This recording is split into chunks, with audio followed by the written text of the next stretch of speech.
Bismillahirrahmanirrahim. Assalamualaikum warahmatullahi wabarakatuh.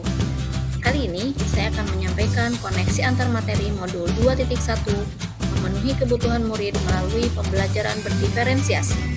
Saya Bu Wiyanti, CGP Angkatan 9, SMK Negeri 2, Subang.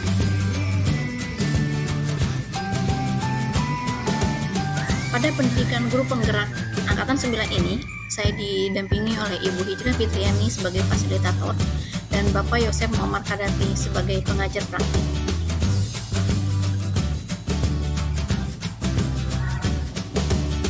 Tujuan koneksi antar materi ini adalah CGP dapat membuat sintesa pemahaman dengan mengkoneksikan semua materi yang telah dipelajari sebelumnya untuk menjelaskan pemahamannya tentang pembelajaran berdiferensiasi dan bagaimana mengimplementasikannya. Pembelajaran berdiferensiasi adalah serangkaian keputusan masuk akal atau common sense yang dibuat oleh guru yang berorientasi kepada kebutuhan murid. Pembelajaran berdiferensiasi memiliki 5 ciri. Yang pertama, kurikulum yang memiliki tujuan pembelajaran yang didefinisikan secara jelas. Bukan hanya guru yang perlu jelas dengan tujuan pembelajaran, namun juga murid-muridnya. Yang kedua, bagaimana guru menanggapi atau merespon kebutuhan belajar muridnya. Bagaimana guru akan menyesuaikan rencana pembelajaran untuk memenuhi kebutuhan murid tersebut. Misalnya, apakah ia perlu menggunakan sumber yang berbeda, cara yang berbeda, dan penugasan serta penilaian yang berbeda. Yang ketiga, bagaimana guru menciptakan lingkungan belajar yang mengundang murid untuk belajar dan bekerja keras untuk mencapai tujuan belajar yang tinggi. Bagaimana guru memastikan setiap murid di kelasnya tahu bahwa akan selalu ada dukungan untuk mereka di sepanjang proses belajar mereka. 4. Manajemen kelas yang efektif. Bagaimana guru menciptakan prosedur, rutinitas, metode yang memungkinkan adanya fleksibilitas, namun juga struktur yang jelas, sehingga walaupun murid melakukan kegiatan yang mungkin berbeda-beda, namun kelas tetap dapat berjalan secara efektif. Dan yang kelima, penilaian berkelanjutan. Bagaimana guru menggunakan informasi yang didapatkan dari proses penilaian formatif yang telah dilakukan untuk dapat menentukan murid mana yang masih ketinggalan atau sebaliknya.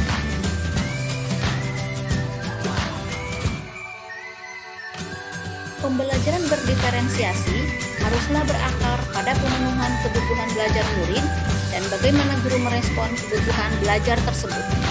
Ada 3 kebutuhan belajar murid. Yang pertama, kesiapan belajar, di mana harus sesuai dengan keterampilan dan pemahaman sebelumnya. Yang kedua, minat murid, yaitu pembelajaran harus memicu keingintahuan atau hasrat murid. Dan yang ketiga, menurut profil belajar murid, di mana guru memberi kesempatan murid untuk bekerja sesuai cara yang disukainya. Jika melihat dari kesiapan belajar, maka pembelajaran bisa disusun menurut dari hal yang mendasar ke transformatif, dari konkret ke abstrak, dari sederhana ke kompleks, dari terstruktur ke terbuka, dari tergantung ke mandiri, dan dari lambat ke cepat. Minat merupakan suatu keadaan mental yang menghasilkan respon terarah kepada suatu situasi atau objek tertentu yang menyenangkan dan memberikan kepuasan diri. Ada 4 tujuan melakukan pembelajaran yang berbasis minat. Di antaranya, 1. Membantu murid menyadari bahwa ada kecocokan antara sekolah dan kecintaan mereka sendiri untuk belajar. 2. Mendemonstrasikan keterhubungan antar semua pembelajaran. Yang ketiga, menggunakan keterampilan atau ide yang dikenal murid sebagai jembatan untuk mempelajari ide atau keterampilan yang kurang dikenal atau baru bagi mereka. Dan yang keempat, meningkatkan motivasi murid untuk belajar. Profil belajar murid mengacu pada cara-cara bagaimana kita sebagai individu paling baik belajar.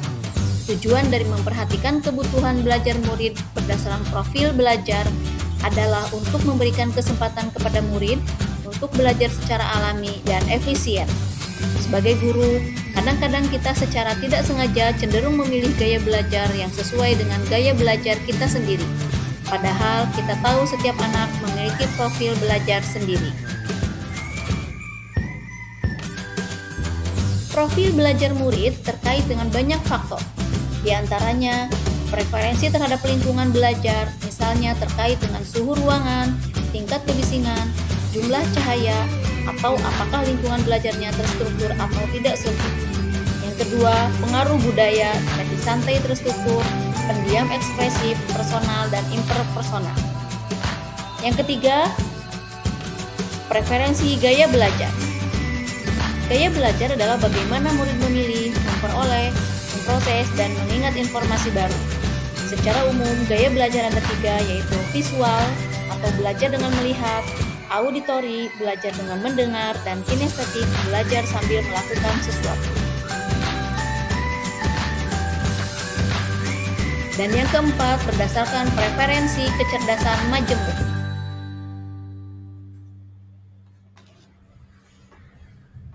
Terdapat 3 strategi dalam pembelajaran berdiferensiasi. Yang pertama, diferensiasi konten. Yang kedua, diferensiasi proses. Dan yang ketiga, diferensiasi produk. Diferensiasi konten berarti kita melihat dari apa yang diajarkan, yang berdasarkan kepada kesiapan belajar, minat, dan profil belajar murid. Diferensiasi proses adalah bagaimana murid memahami, memaknai informasi atau materi yang sedang dipelajari. Bagaimana cara mewujudkan pembelajaran berdiferensiasi proses? Yang pertama, bisa dilakukan dengan kegiatan berjenjang, di mana semua murid mendapat materi yang sama, tetapi tingkat kesulitan atau tantangan yang berbeda. Yang kedua, pertanyaan pemandu atau tantangan di sudut minat. Yang ketiga, membuat agenda individual, yaitu daftar tugas umum untuk seluruh kelas dan tugas individual untuk setiap murid. Yang keempat, memvariasikan lama waktu. Murid yang cepat bisa mempelajari lebih mendalam, sedangkan murid yang lambat bisa mengejar waktunya. Yang kelima, dengan mengembangkan kegiatan bervariasi, yaitu mengakomodasi berbagai gaya belajar. Dan yang keenam, gunakan pengelompokan yang fleksibel sesuai dengan kesiapan, kemampuan, dan minat. Untuk diferensiasi produk, maka diferensiasi dilihat dari tagihan apa yang diharapkan dari murid. Guru bisa memberikan tantangan dan keragaman atau variasi dari produk yang diharapkan. Dan yang kedua, guru dapat memberikan murid pilihan bagaimana mereka dapat mengekspresikan pembelajaran yang diinginkan.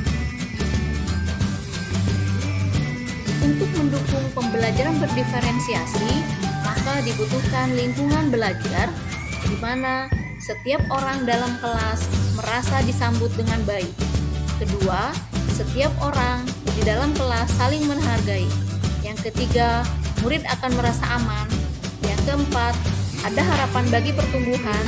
Yang kelima, guru mengajar untuk mencapai kesuksesan, di mana pembelajaran tidak terlalu sulit atau tidak terlalu mudah.